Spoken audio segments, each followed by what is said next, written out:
Chers collègues, il est de mon devoir, avec le comité de direction, d'anticiper les événements et de préparer l'hôpital à tous les scénarios. Notre vocation, notre devoir, est de faire le maximum absolu. Nous allons avoir besoin de toutes les forces vives, de tous les bras, de toutes les énergies. Aussi, dès aujourd'hui, nous demandons à tous de réduire au strict minimum les contacts sociaux dans votre vie privée, d'annuler toutes les vacances, récupérations et congés programmés jusqu'au mois de juin. Ces consignes paraissent dures, et elles le sont. Je suis conscient que c'est une très grande charge et une très grande demande. Cette situation est un test pour nos valeurs, solidarité et engagement. Merci à tous, du fond du cœur.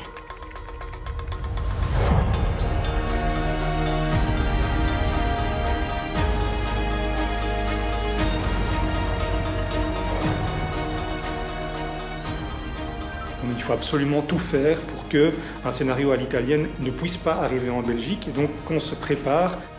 On ne sait pas si les conditions vont être réunies ou pas pour ce scénario, mais on va se préparer, faire le maximum de notre côté pour que ça n'arrive pas. Ça, c'est un projet qui a été porté par le terrain et qui nous ont dit on va faire ça. Lorsque nous posons pour la première fois notre caméra à Saint-Pierre, l'hôpital est méconnaissable. Toute la structure des soins a été repensée pour s'adapter à la prise en charge des patients, Covid et non Covid. Pour limiter les risques de contamination, les patients sont accueillis dès leur arrivée, puis guidés vers une zone de tri.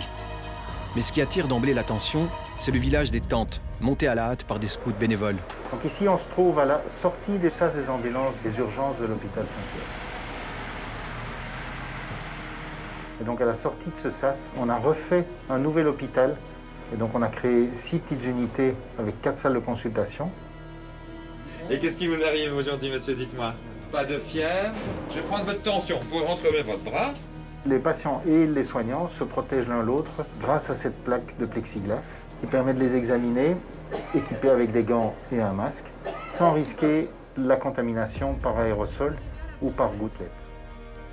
C'est tellement bien fait, tellement extraordinaire que beaucoup d'autres hôpitaux dans d'autres pays, même à la Mayo Clinic aux États-Unis, qui est un centre d'excellence réputé dans le monde, qui nous ont demandé pour avoir les plans et qui nous ont demandé conseil pour installer leur propre dispositif. C'est pas vous qui allez faire les courses, hein, c'est votre mari qui fait les courses. Vous restez à la maison. Maison, et vous essayez d'avoir 1,50 m avec l'autre personne à côté de vous.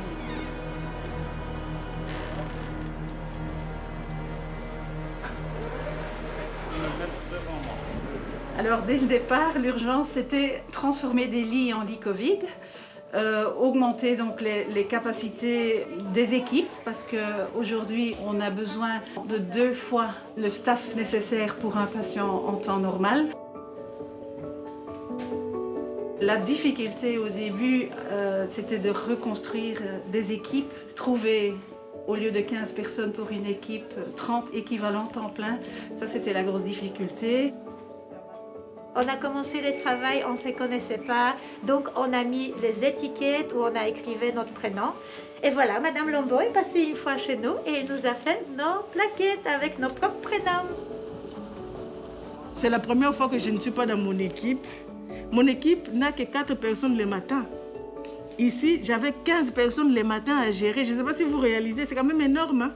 Ça, c'est les 15, c'est toute mon équipe au complet. Là, c'est chaque jour.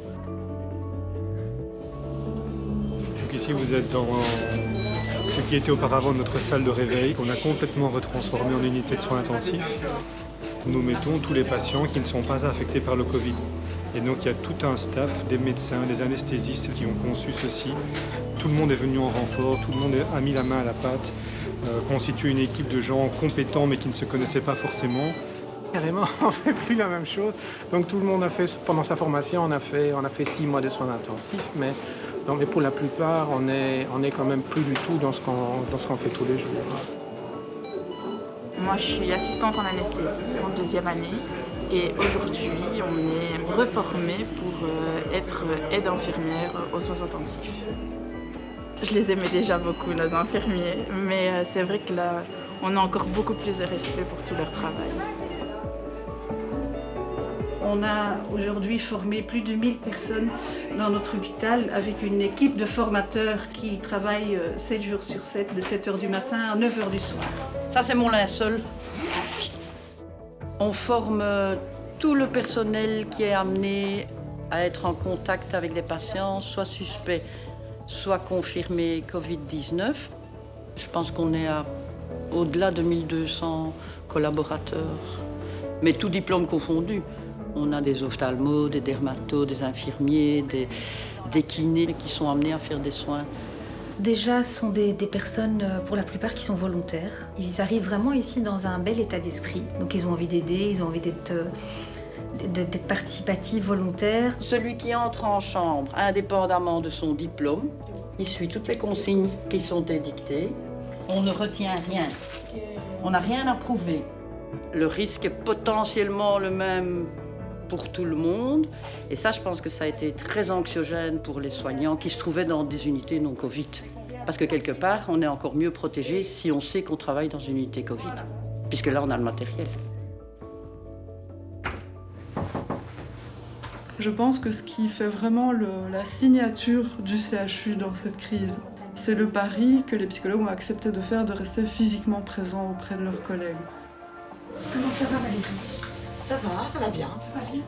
Tu venais d'où avant d'arriver ici? Le premier temps, c'est celui de l'apprivoisement, je dirais, de fonctions nouvelles, de lieux nouveaux, du fait de devoir renouer avec une équipe qu'on ne connaît pas et s'adapter au fait qu'ils quittent des fonctions qu'ils connaissent bien, dans lesquelles ils ont acquis une certaine compétence, une certaine excellence, et qu'ils sont, pour les raisons de l'épidémie, réquisitionnés et déplacés sur des compétences, des fonctions que peut-être ils ont le sentiment de maîtriser moins bien ou dans lesquelles ils se sentent moins à l'aise.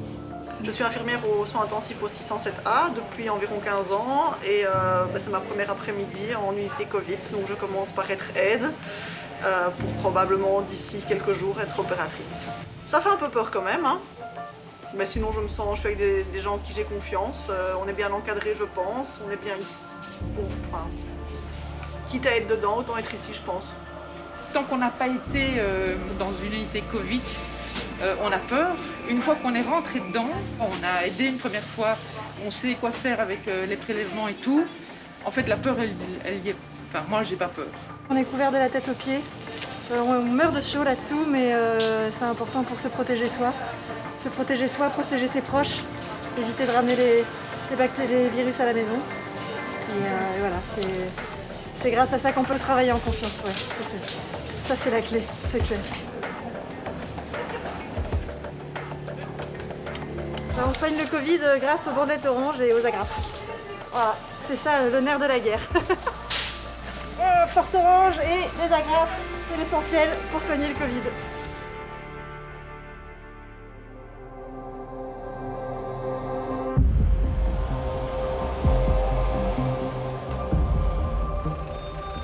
Si le Covid est sur toutes les lèvres, aujourd'hui, c'est pourtant un autre sujet brûlant qui est abordé dans le local des urgences.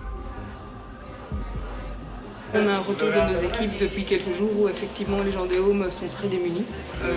Au lieu d'avoir des blouses, ils se mettent des sacs poubelles. Ils n'ont pas le matériel suffisant pour travailler. Ils voient beaucoup de gens mourir. Ils n'ont pas assez de ressources. Ils n'ont aucun soutien. On a l'impression que c'est les grands abandonnés de cette crise. Et ça choque beaucoup les infirmiers chez nous qui sont vraiment dégoûtés de voir ça. En off, nous apprenons que l'hôpital essaye de trouver une solution pour soulager les maisons de repos. Nous n'en saurons pas plus pour l'instant. Nous nous contentons donc de suivre le mouvement. Donc là, on est samedi. Donc là, on va passer à l'unité de soins intensifs 607, qui a connu une journée très difficile hier. La crainte, c'est d'un moment donné avoir tous les lits qui sont occupés et avoir un patient en salle qui se dégrade, pour lequel on ne peut pas avoir de place ici, mais la situation pour le moment est gérée. Là maintenant je vais m'habiller de façon un peu spéciale avec une cagoule et avec une ceinture parce que je vais rester relativement longtemps dans la chambre. Il y a un souci que le soignant oublie beaucoup, c'est qu'on a toujours un masque, donc on oublie de boire. Parce que le soir, après un chiffre de 11 heures ou de 10 heures, on est complètement déshydraté.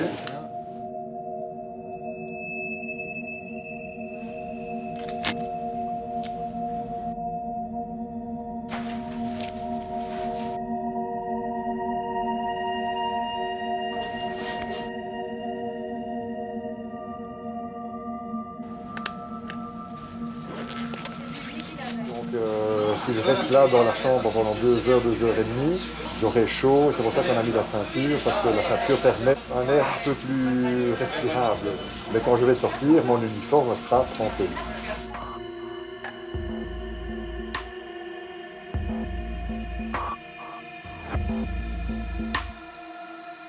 C'est notre premier passage aux soins intensifs. L'atmosphère est hallucinante.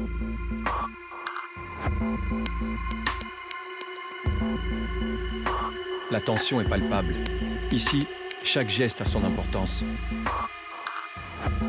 Tous les soignants sont en mouvement. Et pourtant, il fait chaud. Il fait étouffant.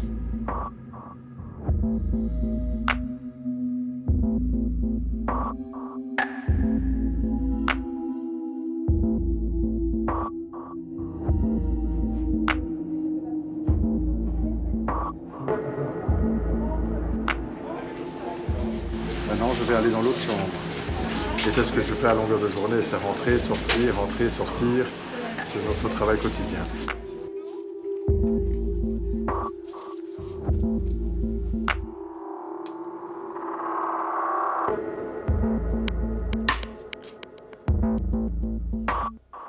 Nous sommes plongés au milieu des images que tout le monde connaît. Des images qui font froid dans le dos.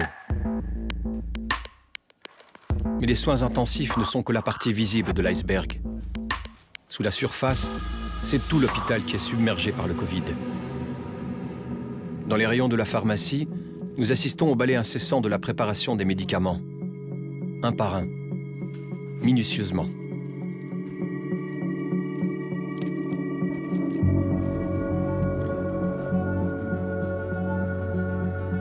Et puis, il y a l'évacuation des déchets. Des montagnes de poubelles qui doivent être évacuées avec précaution.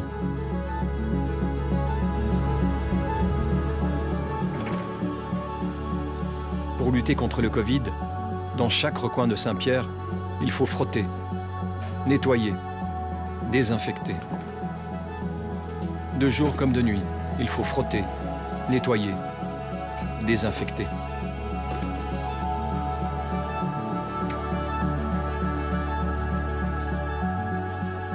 Tout doit être passé en revue, tout le nettoyage de tout l'hôpital. Et donc les médecins ont créé donc la brigade des lavettes pour venir en aide à ce personnel et prendre en charge le nettoyage supplémentaire qui se rajoute et remplacer le personnel manquant.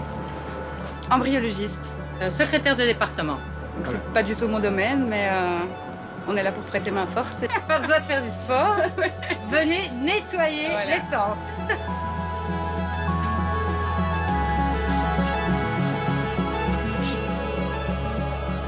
Si on est tout seul, on met une bonne demi-heure par tente. Et à deux, 15-20 minutes. Chouette à deux. On se voit, on parle, on chante. Hakuna Matata, quel chant fantastique. Hakuna Matata. Quand tu es bonne humeur, tu travailles très bien.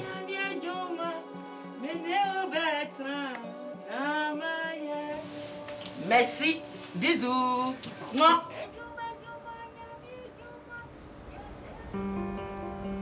Un coin du voile se lève sur le projet destiné à venir en aide aux maisons de retraite. Nous sommes attendus dans les ateliers du musée de la bande dessinée, en périphérie bruxelloise. Marc et son équipe de bénévoles y travaillent d'arrache-pied pour transformer un bus. Mais pourquoi un bus? Si on veut être efficace pour l'épidémie, il faut tester et isoler les gens. Donc l'idée du bus, c'est de recréer ces structures hyper protégées pour les soignants, pour aller auprès des populations cibles, principalement dans les maisons de repos. L'entrée du corps médical se fait par l'arrière et la partie centrale a été complètement isolée. Donc c'est le même principe que les cabines de consultation qu'on a vues au tri de la garde. Et on peut faire des frottis, on peut faire des examens, on peut faire toute une série de choses en étant protégé. L'avantage à l'hôpital Saint-Pierre, c'est que quand on a une idée, on peut tenter de la développer et puis avec les moyens du bord, réaliser quelque chose qui a du sens.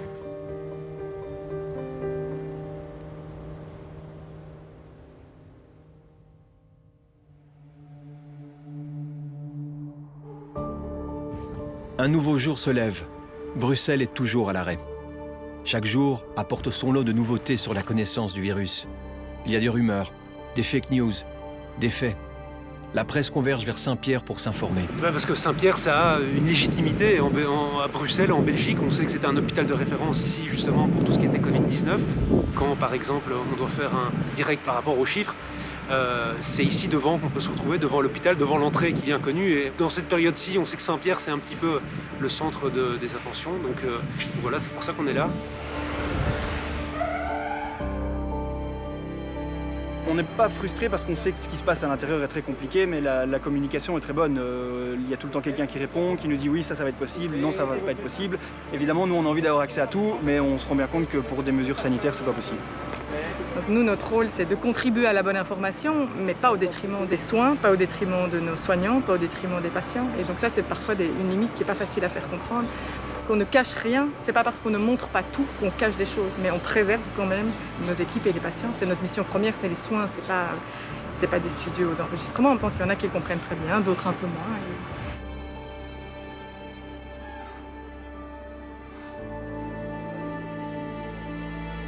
C'est aussi très important pour moi de faire de la communication avec le grand public pour relayer le travail qui est fait ici à l'hôpital Saint-Pierre, pour leur expliquer ce que nous faisons, pour leur expliquer ce que nous vivons sur le terrain, parce que le grand public nous soutient. On reçoit énormément de soutien, de témoignages de sympathie, de lettres, de dessins. Et donc pour moi, ça fait partie, je pense, de notre responsabilité de dire aux gens voilà ce que nous faisons et voilà pourquoi vous nous soutenez.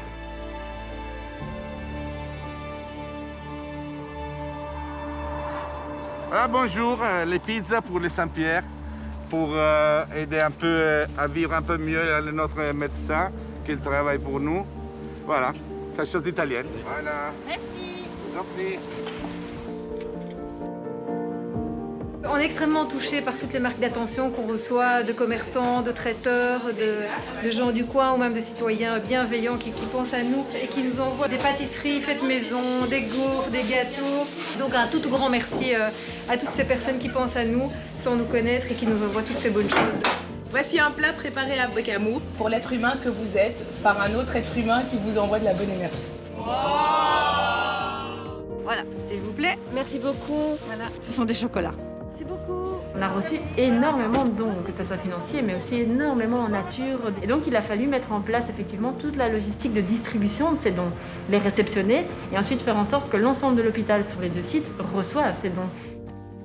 Donc Agnès, elle met vraiment du cœur à l'ouvrage. Elle a très à cœur que tout le monde soit content. Et donc, elle a fonctionné avec des tableaux, a fait en sorte de répartir de manière la plus équitable possible l'ensemble des dons qui ont été donnés. Et ça a été assez sportif, elle a perdu quelques kilos dans l'histoire. Vous avez rendez-vous pour une interview avec qui? Ah non, rentrez comme ça, non. Mais vous inquiétez pas, j'arrive, je les préviens. Attendez-moi là. C'est une grosse journée aujourd'hui? C'est intense. Je ne peux pas vous accorder de venir avec une caméra au centre intensif. Voilà, toutes les excuses. Humainement, j'aurais préféré que ça ne nous arrive pas. Professionnellement, c'est sûr qu'on découvre des ressources dans tout cet hôpital qui sont incroyables. C'est du respect, c'est de l'admiration, c'est de la fierté de travailler avec ces gens-là. C'est la meilleure partie de mon job, c'est que en fait, je ne dois rien inventer, tout est là.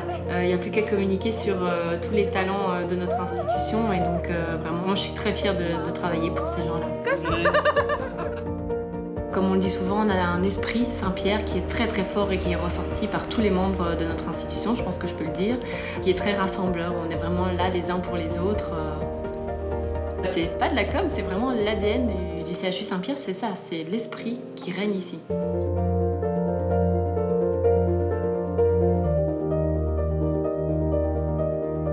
On est super contents parce qu'on peut mettre une énorme bannière sur notre façade pour remercier la population parce qu'en fait on reçoit des dons tous les jours et c'est incroyable le soutien qu'on reçoit, que ce soit sur les réseaux sociaux, on reçoit des dessins, des applaudissements le soir. Moralement on tient grâce à tout le soutien qu'on reçoit, le soutien de la population, le soutien des entreprises, vraiment donc oui, merci à eux, vraiment c'est inestimable.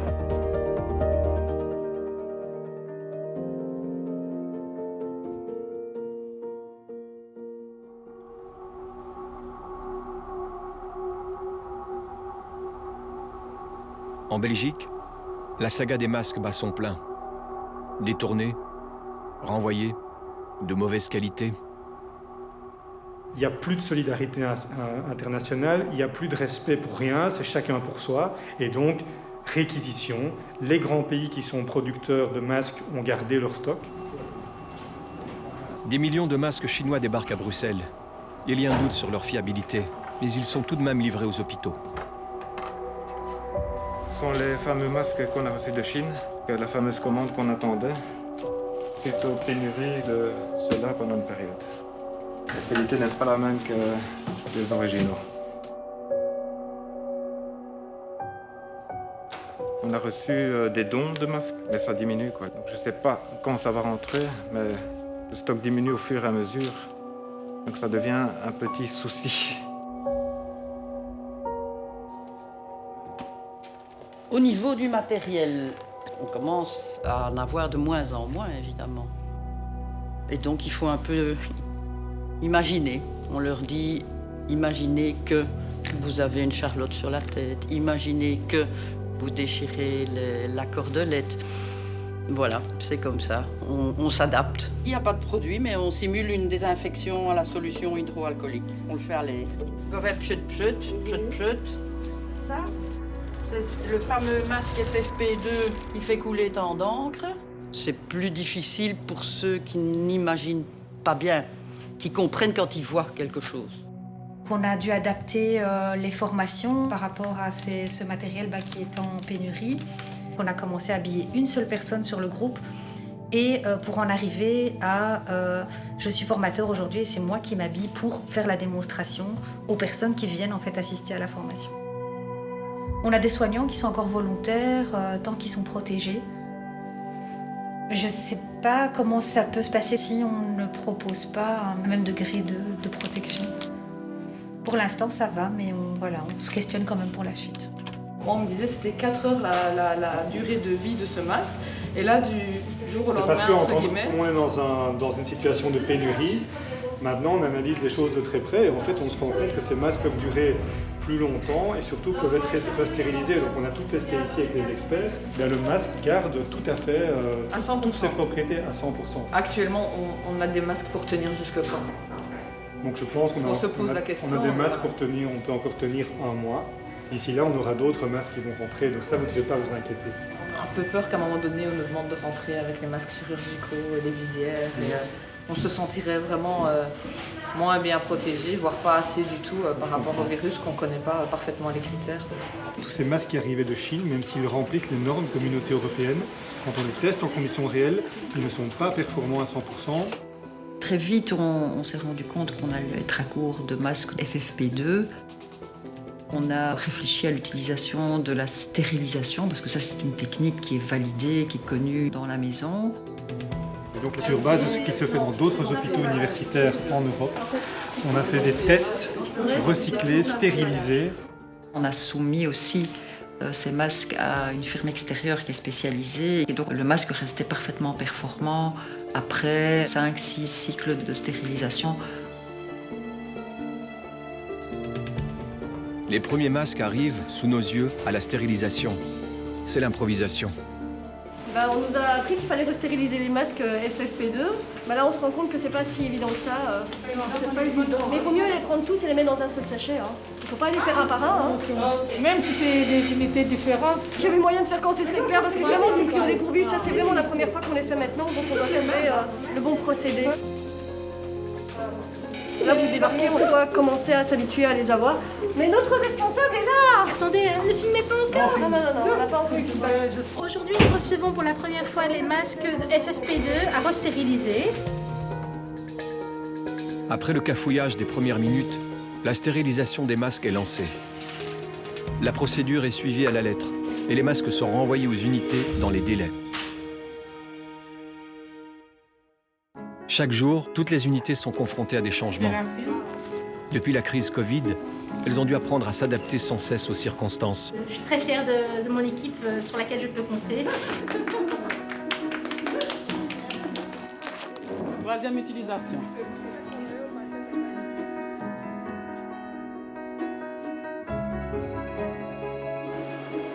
C'est un moyen de protection de tout le visage, on le met sur le visage, ça évite les projections, ça protège le masque, ça protège les yeux, enfin voilà, ça protège tout le visage. ça vient de don et cette partie-ci, elle est faite en 3D. Pourquoi est-ce qu'on les assemble nous-mêmes? On pourrait les amener comme ça dans des unités de soins. Le souci, c'est que ça prend quand même un petit peu de temps et il faut le faire délicatement pour ne pas les casser.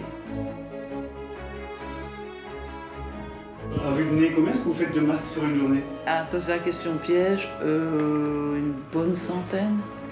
Tous les jours, il y a des nouveautés, il y a des choses qui changent, rien que déjà dans les modèles des visières. Oui, tout à fait. Oui. Il y a des gens très ingénieux. Voilà, donc ici on a 200 et on a le nouveau modèle aussi, avec le modèle de lanière en fait. Ah oui, ça ils aiment bien. Voilà. On a d'abord mis une annonce sur Facebook pour voir un petit peu si c'était possible de se procurer des feuilles de PVC et beaucoup de gens ont réagi. Et donc au final on s'est retrouvé avec des milliers de feuilles comme ça et plein d'idées pour fabriquer des montures et donc on en arrive là.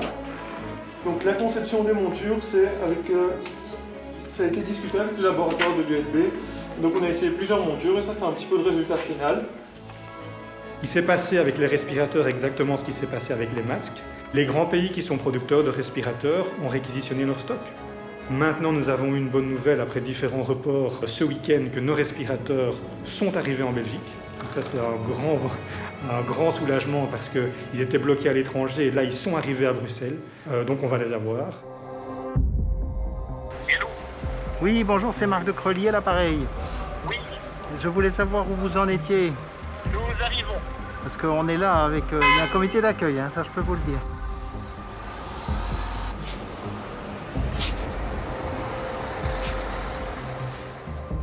Un, c'est une deuxième vie pour ce bus, mais deux, c'est surtout le sentiment d'être utile à évidemment une cause qui est particulièrement importante et qui nous touche tous. Et il va permettre demain d'aller faire des tests de manière décentralisée, là où les médecins l'estimeront nécessaire. Effectivement, on ne vit pas cloisonné à l'hôpital et donc c'est toute une chaîne de soins et les homes c'est le premier maillon de la chaîne de soins et je pense qu'ils sont vraiment dans des grosses difficultés pour le moment. Donc voilà, je pense que c'est vraiment une bonne idée et ça c'est vraiment l'esprit Saint-Pierre.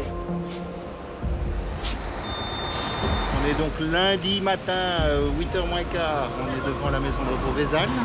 On va faire le personnel soignant qui n'a pas encore été testé. L'hôpital Saint-Pierre a toujours montré l'exemple. Je trouve que si on peut se déplacer vers les personnes les plus fragilisées, qui sont notamment les personnes qui sont dans les maisons de repos, si on peut montrer l'exemple et d'avancer un peu dans les testings, à ce moment-là, on aura combattu réellement ce Covid-19.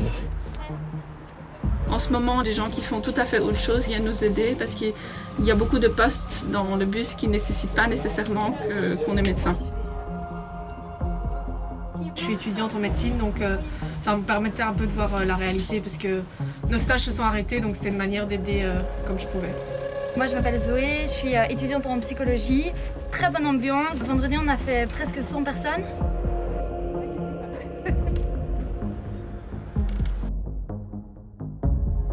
On y est, voilà, c'est fait.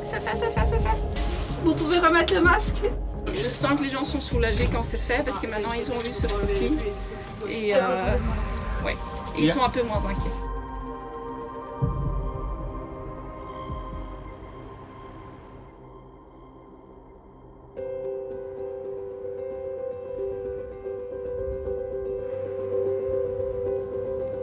Quand je quitte mon domicile, tout Bruxelles dort encore, on voit toutes les lumières encore éteintes. J'arrive ici vers 6h20, 6h30. Et on se dit bonjour, on parle de tout, de rien. On essaie de pas trop parler d'ici, quoi. Aujourd'hui, je vais au 607, là où il y a un voilà. Je monte ici, je regarde combien de chambres de libre ou si ça s'est rempli ou pas. Ici, à la 7, elle s'est réveillée, la dame. Elle a eu beaucoup de difficultés, donc je vois qu'elle s'est réveillée, donc ça fait plaisir. Le médecin rentre dans la chambre, comme nous on rentre dans la chambre, les infirmiers la même chose. Si le patient est réveillé tous, on lui demande de mettre sa main ou son masque. On est tous presque au même niveau. Pas tout à fait, mais quand on rentre dans la chambre, oui. Ils ont autant de travail que nous, et dans des conditions aussi difficiles, puisqu'ils doivent aussi s'habiller, ils sont seuls, ou à deux, parfois, ça dépend un petit peu de la charge de travail. Moi, je suis kiné, donc je découvre énormément de choses, ce qui se passe en hospitalisation, à l'USI en particulier. Des équipes qui ne se connaissaient pas, qui se côtoient finalement tous les jours, qui apprennent les uns des autres, parce qu'il y a des gestes que certains ne connaissent pas, d'autres qui connaissent mieux. Donc il y a énormément d'échanges, je trouve, et moi je trouve ça assez intéressant, et j'ai l'impression que l'ambiance qui en ressort est plutôt bienveillante, et plutôt encourageante, et on est solidaires, et la solidarité, c'est le principal, et c'est ce qui est chouette en fait. Tu branches d'abord en haut, puis tu éteins le truc, tu tiens la blouse et tu mets dans le bac, et tu lui tends le stérilium. Mais t'inquiète, il va dire. Il y avait 5 lits pour commencer et on se disait mais comment est-ce qu'on va faire quand il y aura plus de lits? On n'y arrivera jamais et puis finalement il y a eu 16 lits et on y arrive mais c'est pas facile. Il y a des infirmiers qui passent de 7h30 à 12h30 non-stop dans une chambre. Il fait souvent 27-28 degrés dans cette chambre, ils sont habillés des pieds à la tête, il fait très très chaud et puis c'est le stress d'être dans cette chambre, les machines qui sonnent d'un endroit à un autre. Mais voilà, aujourd'hui c'est plutôt... on va croiser les doigts. C'est plutôt calme. C'est jamais calme. Non, c'est pas calme. Allô Olivier, c'est la 509. Je t'appelle parce qu'apparemment il y a un problème de courant dans la chambre aussi. On a un gros problème, c'est qu'on a une électricité dans une chambre.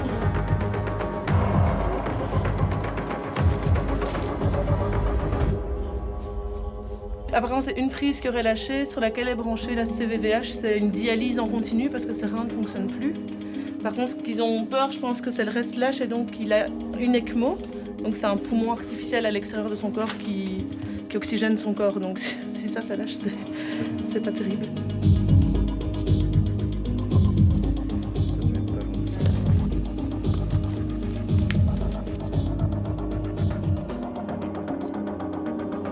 L'électricien est là, il voit rien sur le tableau.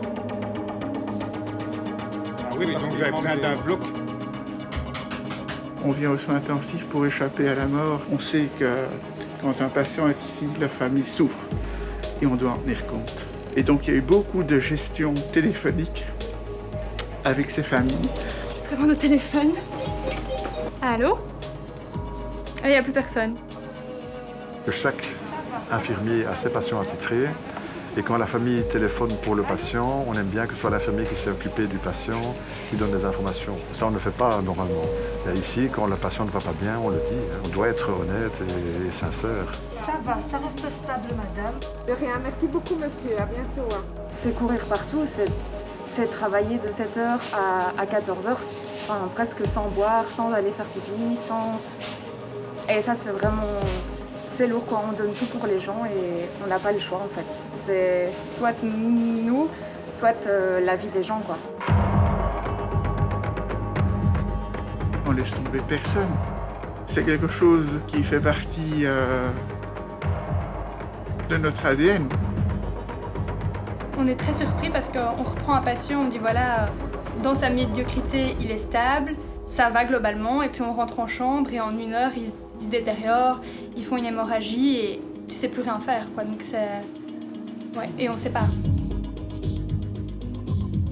Pour ces patients, ça doit être très difficile de ne pas avoir de contact humain. Donc c'est pour ça que dans les soins, on parle aux patients, on leur explique ce qu'on fait, on se présente aussi, c'est très important. Et puis on essaie d'avoir des gestes tendres quand même envers eux, en leur touchant le bras, en leur touchant la main. Donc on essaie de montrer aux patients qu'il n'est pas seul. Elle a 14 ans, je ne sais pas, et sa mère aussi dans un état critique. Elle est en coma depuis, ça fait 3 semaines, je crois. Alors elle est venue pour voir sa mère et on n'était pas bien du tout. Moi et ma collègue, j'étais aux toilettes, j'ai commencé de pleurer et après j'ai commencé le travail. Je ne sais pas si elle va revivre, si elle va encore revoir son fils ou pas.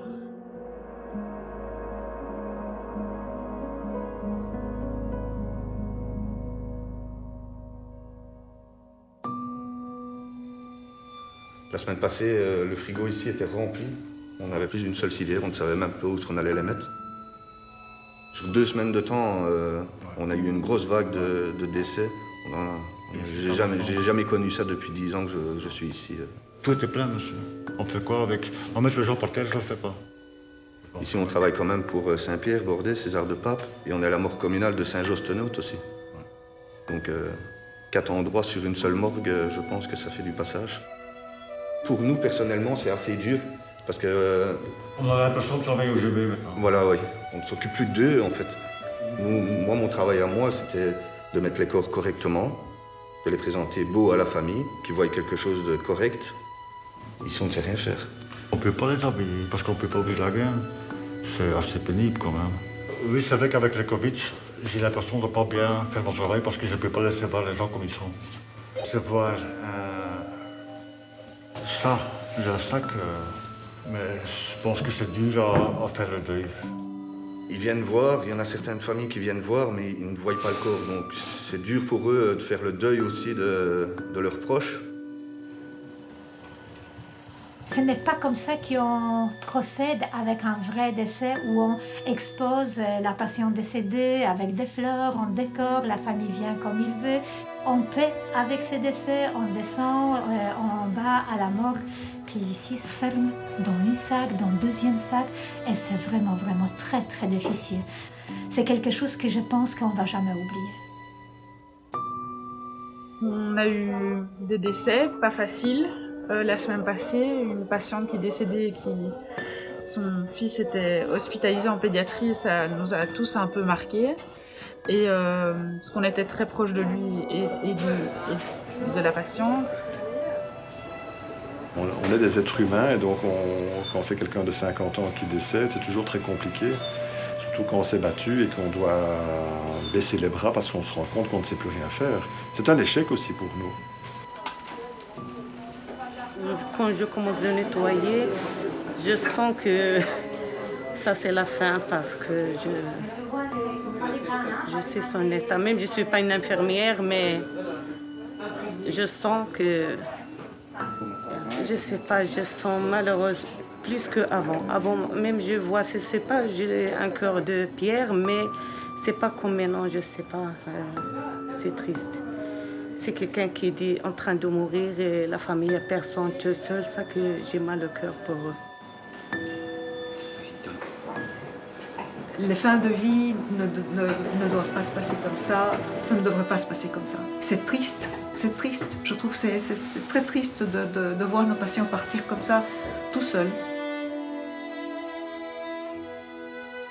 J'ai déjà vu quelques infirmières craquer ici, pleurer, parce que c'est nous qui accompagnons le mort, en fait. C'est nous qui sommes là pour être là pour les derniers moments. Donc j'ai une collègue qui restait pendant 1 heure à côté du patient, lui tenant la main. Mais ça, je peux vous assurer que ce sont des situations très très difficiles à gérer. Ceci pour toute l'équipe. Merci pour vous encourager. Pour vous remercier pour tout ce que vous faites. Merci beaucoup. Je vous en prie. Quand je viens avec un don, en fait, ça leur donne vraiment le sourire et ils se demandent toujours qui c'est. On a plein de gens qui nous envoient plein de petites attentions qui sont hyper mignonnes. C'est hyper émouvant. Mais je vais... Ça, il faut pas filmer, sinon je vais pleurer. C'est hyper émouvant. Parce que on travaille comme des bêtes. Pour moi, ce sont tous des héros. Ils sont tous des héros, ils travaillent d'arrache-pied, ils sont toujours fidèles au poste et très solidaires. On est comme une grande famille en fait, à Saint-Pierre. Lorsque je rentre, je me mets tout doucement au travail sur ma petite machine et je fais des masques.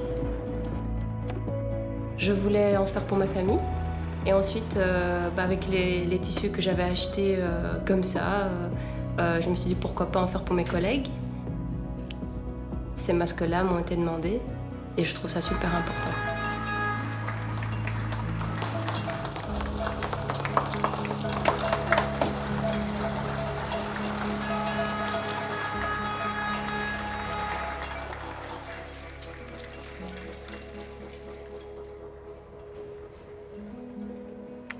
Chers collègues, je voudrais revenir sur un mot souvent utilisé, celui de héros. La motivation, l'engagement, la solidarité et la force de travail dont nous faisons preuve sont effectivement héroïques. Mais nous ne sommes pas des héros. Nous faisons notre travail avec une grande conscience professionnelle. Mais nous avons le droit d'être fatigués et de nous reposer. Nous avons le droit d'être débordés et d'appeler à l'aide. Nous avons le droit de douter, le droit d'avoir peur. Les normes et les standards auxquels nous sommes tous habitués ne seront pas applicables. Parce que nous sommes en crise. Et en crise, on s'adapte, jour après jour, autant qu'on le peut. Ça va, comment ça se passe ? plutôt bien.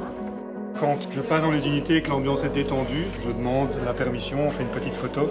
Parce qu'évidemment, eux sont au four et au moulin, donc ils n'ont pas trop le temps de s'arrêter. Et donc je pense que ça pourra faire plaisir après. Tous les jours, il va sur le terrain et il va parler aux gens. Et en fonction de ce qu'il ressent, des interrogations qui reviennent, il va répondre à ces interrogations dans ses mails. Et donc en fait, les gens attendent avec impatience ces mails pour avoir la direction, pour avoir le tempo de la journée, vraiment. Alors il y a plusieurs choses qui me tracassent. La première, c'est l'état de fatigue de l'ensemble des collègues dans l'hôpital. Parce que les gens, dans tous les métiers, à tous les endroits de l'hôpital, ont énormément donné pour prendre en charge les patients Covid, pour continuer à prendre en charge les patients non Covid et pour faire en sorte que l'hôpital continue à tourner dans tous les départements. Il y a une fatigue physique, il y a aussi une fatigue émotionnelle. Donc beaucoup d'incertitudes, beaucoup d'anxiété à certains moments, des situations très difficiles avec certains patients. 6 mois, 1 an, est-ce que dans 2 ans, si on ne trouve pas de vaccin, il y aura encore cette unité? Est-ce qu'on ne craquera pas avant? Un peu, je suis un peu fatiguée. Ouais. Voilà. Merci.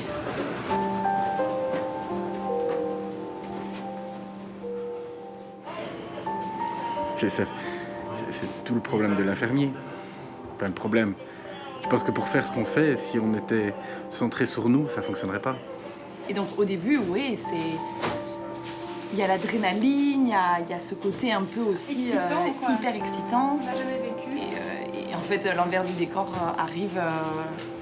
Moi, c'est tes premiers décès, moi, je trouve. Ouais. J'ai été dans cette euphorie, et puis à un certain moment, tu commences vraiment à avoir des décès auxquels tu t'attaches, et là tu te dis ah merde, en fait il y en a marre quoi, et tu sens que tu as besoin de te reposer, mais tu n'as juste pas l'occasion parce qu'on a besoin de toi tout le temps. C'est déprimant, mais je pense qu'il faut aussi prendre du recul. Pour le moment, j'arrive à prendre de temps en temps, mais... Ouais, si on est tous en dépression, on fait quoi là? Il n'y a plus personne quoi. Si on est tous en dépression... C'est de la survie. Ouais, on est en mode survie quoi. Ouais. Je pense qu'on va tous être Je pense qu'on va tous péter un cap quoi. Je pense que je suis quelqu'un d'assez dynamique. J'essaie toujours de motiver les autres, de me motiver moi, mais je pense qu'un de ces 4, je vais avoir le contre-coup. Peut-être quand ça va se finir en fait. Je pense que je vais avoir le contre-coup à ce moment-là. Est-ce qu'il y aura assez de personnel pour continuer, sachant qu'on vient d'une grosse période de crise qui a nécessité beaucoup d'énergie physique, émotionnelle et psychologique? Est-ce que le personnel tiendra? Il y a plein de choses qu'on ne sait pas et qui, je vous avoue, moi ça me perturbe beaucoup. Pour tout dire, puisque voilà, on est dans la sincérité, moi ça ne me laisse pas dormir. C'est tel quel. Mais bon, on fait avec. Beaucoup de tisanes, beaucoup de thé, etc. etc. Mais bon, voilà, c'est comme ça. On fait avec et on continue. Notre travail, c'est notre métier. Hein, même. Et voilà. On a soigné le Covid. Ici à l'hôpital, le Covid, il n'est pas qu'à l'hôpital, il est dans la rue, il est dans les transports en commun, dans les magasins. Et je pense que si je l'ai attrapé, je l'ai probablement attrapé à l'extérieur. Mais c'est quelque chose qui fait peur parce que on l'a attrapé, on retourne de nouveau dans ce même environnement, ça fait réfléchir quand même. Et donc il faut pouvoir prendre du recul par rapport à tout ça, se demander si on va pouvoir continuer à faire ça encore longtemps. C'est pas facile. Donc, il y a le Covid, il y a nos pathologies qui sont très lourdes et sans psychologue, sans un soutien mutuel, sans la solidarité, on ne s'en sortirait pas. Donc ça fait vraiment du bien. On vient travailler, on est soutenu et ça aide à aller de l'avant. Ça aide à après avoir peur, mais en se disant ensemble, on va y arriver. Avant, ça continue et bravo à nous tous. Bravo à nous tous. Ah si ça s'arrête ce soir, je rentre et je me dis, je ne prends pas un bain avant de faire un câlin à mes enfants. Je garderai mon masque. Je garderai mon masque, je crois que ça sera par habitude, pour m'assurer que c'est vraiment fini.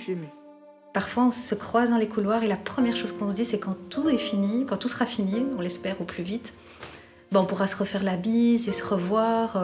Parce que finalement, ici, c'est ce qui nous manque pour continuer à avancer, c'est d'avoir ce contact humain qu'on a, mais qu'on n'a pas comme d'habitude. Je sais pas, je prends ma voiture et je vais voir ma famille qui est pas à Bruxelles et ça paraît un peu irréel que ça se termine en fait. Mais,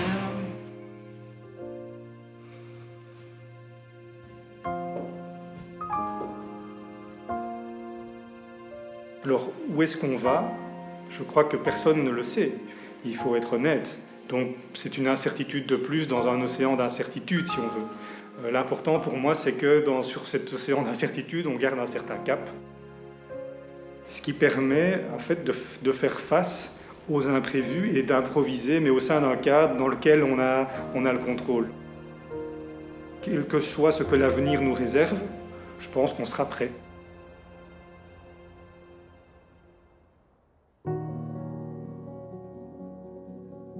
Si l'avenir pose encore beaucoup de questions, une chose est certaine, les phases successives de déconfinement sont lancées.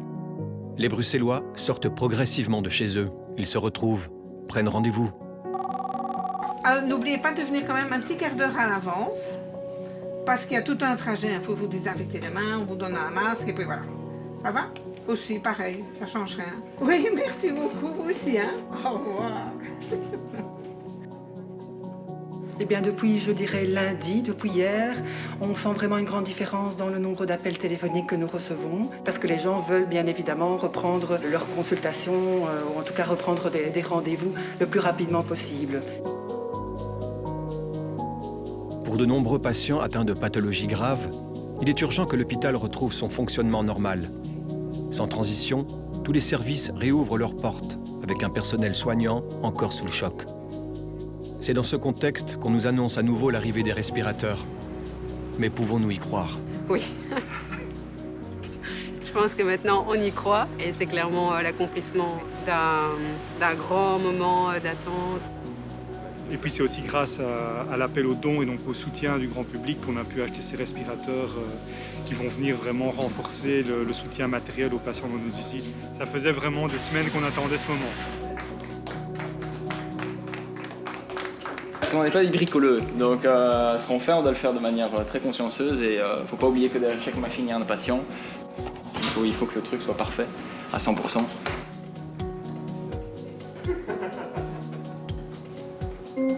Voilà. Là, le respirateur est en fonction. Ok, nous sommes en crise, ok, nous avons besoin de choses rapidement, mais réfléchissons aussi à l'après-Covid. Et donc je pense que le service achat a vraiment fonctionné comme ça tout du long, en ne cédant pas à la panique, en palliant à l'urgence, mais en réfléchissant de manière pérenne. Les biotechniciens, ils font un travail formidable et je pense qu'eux, ils sont très contents aussi d'avoir ces nouveaux appareils. Nos vieux appareils tombaient souvent en panne, donc on devait souvent les appeler dans des situations parfois très délicates et très compliquées. Donc pour eux, ça va un peu leur faciliter la vie aussi. Volume contrôlé. Moi j'ai l'impression que c'est un peu Noël quand on a toutes les nouvelles machines. Pour la deuxième vague, en espérant qu'elle n'arrive jamais, on pourra être prêt, encore mieux préparé qu'au début du Covid. On l'a tous vécu dans le monde, cette première vague. Et cette première vague, je suis vraiment très heureuse d'avoir pu la passer ici à Saint-Pierre.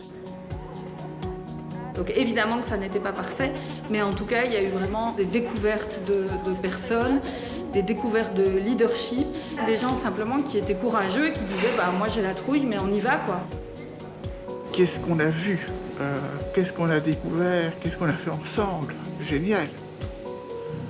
Bravo l'équipe, bravo. Sous le soleil estival, la Belgique retrouve enfin une certaine nonchalance. Tout le monde fait de son mieux pour oublier ce traumatisme collectif et reprendre un semblant de vie normale. Mais le virus n'est jamais très loin. En dehors de l'hôpital, le coronavirus est là. On en parle tout le temps. La deuxième vague est quiescente, donc on n'est pas sorti de cette problématique.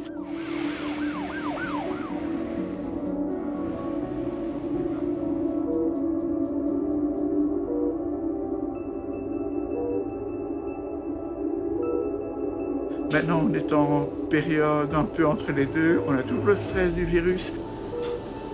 Il y a des gens qui nous ont quittés parce qu'il y a eu vraiment un corona-trauma. La mobilisation des équipes est beaucoup plus difficile parce qu'on a des équipes fort fatiguées. C'est une deuxième réorganisation d'un hôpital avec des gens qui ne se sont pas encore guéris de la première vague. Au niveau matériel, on est bon, on est bien. Je pense qu'on n'aura pas de soucis à ce niveau-là. Mais par contre, si vous allez à la garde, à l'USI, je pense que le moral des troupes est très bas et ça va être très compliqué.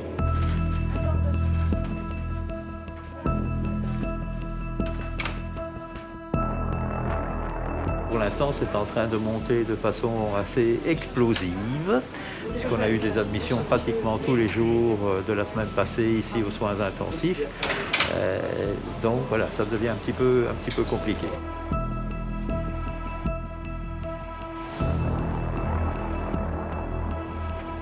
C'est une femme, moi j'ai eu l'info, j'ai une femme qui a avec des symptômes Covid. Ça par contre, je voudrais savoir si c'est un homme ou une femme. Je sais que j'en ai au moins 2 en attente là-bas qui sont pas bien. Oui, on a un peu tendu, oui, parce que l'épidémie continue à augmenter, donc je pense qu'on va être vite saturé si on continue comme ça et que la courbe ne s'infléchit pas, donc c'est pas très positif. On sait qu'il y a des patients qu'on ne pourra pas mettre aux soins intensifs, on sait qu'il y a des patients qu'on ne pourra sans doute pas prendre à l'hôpital. Autant en mars, tout le monde était tourné vers nous en disant courage, on vous soutient. Maintenant, ils se rendent compte qu'ils doivent fermer leur écart, ils ne savent pas comment ils vont payer leur facture de la fin d'année, donc ils ne vont pas se mettre à applaudir les médecins. Ils vont se dire mais nous sommes les oubliés, alors les médecins aussi, nous sommes les oubliés. Voilà. Oui, la Mac de 9 ?